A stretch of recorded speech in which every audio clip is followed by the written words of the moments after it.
Much important. ಯಾರು resignation ಕೊಟ್ಟರೆ within few minutes I am going to accept. ನಾನು ಈಗಾಗಲೇ ಎಲ್ಲ ನಮ್ಮ ಬೋರ್ಡು ಕಾರ್ಪೊರೇಷನ್ನು ರಿವ್ಯಾಂಪ್ ಮಾಡ್ತಾಯಿದ್ದೀನಿ. ಎಲ್ಲ ನಮ್ಮ ಆಗಲೇ ಟೈಮ್ ಆಯಿತು. ಎಲ್ಲರೂ ನಿನ್ನೆ ರಾತ್ರಿನೇ ಏನು ಹೇಳಬೇಕು ನಾನೆಲ್ಲ ಹೇಳಿದ್ದೀನಿ. ಏನಾದ್ರು ಇದ್ದರೆ ಖಂಡಿತ ನಿಮ್ಮನ್ನ ಕರಿತೀನಿ.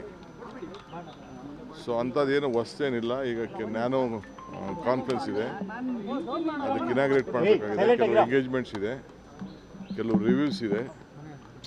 ಎಲ್ಲ ಮಂತ್ರಿಗಳಿಗೆ ನಾನು ಕೂಡಲೇ ನಾಳೆಯಿಂದನೇ ಎಲ್ಲ ಬರ ಪರಿಹಾರಕ್ಕೆ, ಬರ, ಅತಿವೃಷ್ಟಿ, ಅನಾವೃಷ್ಟಿ ಇವಕ್ಕೆಲ್ಲ ಭೇಟಿ ಮಾಡಬೇಕು ಅಂತ ಹೇಳಿದ್ದೀನಿ. ಟೈಮ್ ವೇಸ್ಟ್ ಮಾಡಿಬಿಡಿ ಅಂತ.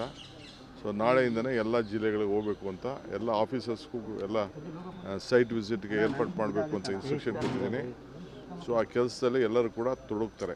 ಎಲ್ಲ ಜಿಲ್ಲೆಗೆ ಹೋಗಬೇಕು.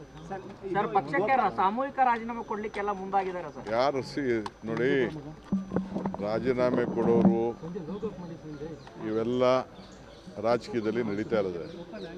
ರಾಜೀನಾಮೆ ಕೊಡೋರ ಬಗ್ಗೆ ಯಾರು ತಡೆಯೋಕ್ಕಾಗಲ್ಲ. ಪಾರ್ಟಿ ಬೇಕು, ಅವ್ರಿಗೂ ಭವಿಷ್ಯ ಬೇಕು ಅಂತಂದರೆ ಪಕ್ಷ ಇದ್ದರೆ ಇದು. ನನಗೆ ರಾಜೀನಾಮೆ ಕೊಡ್ಬೋದೈತಲ್ಲ. ನಾನು ಧರ್ಮಸಿಂಗ್ ಕಾಲದಲ್ಲಿ, ಬೇರೆ ಕಾಲ, ಸಿದ್ದರಾಮಯ್ಯವ್ರ ಕಾಲದಲ್ಲಿ ಎಲ್ಲ ನನ್ನ ಮಂತ್ರಿಗೆ ತಪ್ಪಿಸ್ತಾರಾದಾಗ ನಾನು ಪರಮೇಶ್ವರ್ ಇಬ್ಬರು ತಾಳ್ಮೆಯಿಂದ ಇರಲಿಲ್ವಾ? ನಿನ್ನೆ ಯಾರು ಹೇಳಿಲ್ವಾ? ನಾನು ವೀರೇಂದ್ರ ಪಾಟೀಲ್ ಕಾಲದಲ್ಲಿ ಬಂಗಾರಪ್ಪನವ್ರಿಗೆ ಕೊಟ್ಟಿರಲಿಲ್ಲ, ಖರ್ಗೆ ಸಾಹೇಬ್ರಿಗೆ ಕೊಟ್ಟಿರಲಿಲ್ಲ, ಧರ್ಮಸಿಂಗ್ಗೆ ಕೊಟ್ಟಿರಲಿಲ್ಲ. ಅವರೆಲ್ಲ ಚೀಫ್ ಮಿನಿಸ್ಟರ್ಗಳಾಗಲಿಲ್ವಾ? ಇವೆಲ್ಲ ಪೇಷನ್ಸಿಂದ ಈ ಸಂದರ್ಭದಲ್ಲಿ ಇರಬೇಕಾಗ್ತದೆ. Party is very much important. ಯಾರು ರೆಸಿಗ್ನೇಷನ್ ಕೊಟ್ಟರೆ within few minutes I am going to accept. ನಾನು ಈಗಾಗಲೇ ಎಲ್ಲ ನಮ್ಮ ಬೋರ್ಡು ಕಾರ್ಪೊರೇಷನ್ನು ರಿವ್ಯಾಂಪ್ ಮಾಡ್ತಾಯಿದ್ದೀನಿ. ಎಲ್ಲ ನಮ್ಮ ಆಗಲೇ ಟೈಮ್ ಆಯಿತು.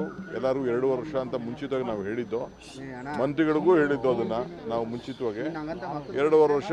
ಈಗ ಎಲ್ಲರೂ ಕೂಡ ನಾನು ರೆಸಿಗ್ನೇಷನ್ ಸಬ್ಮಿಟ್ ಮಾಡಿ ಅಂತ ಅಂದ್ಬಿಟ್ಟು ಬೋರ್ಡು ಕಾರ್ಪೊರೇಷನ್ಗೆ ಫಸ್ಟು ನಮ್ಮ ವರ್ಕರ್ಸ್ಗೆ ಹೇಳ್ತೀನಿ. ವರ್ಕರ್ಸ್ ಎಲ್ಲ ಫಸ್ಟು ಫಿಲಪ್ ಮಾಡ್ತೀನಿ. ಆಮೇಲೆ MLAsನ ಕರೆದು ಒಬ್ಬೊಬ್ಬರನ್ನೇ ಮಾತಾಡ್ತೀನಿ.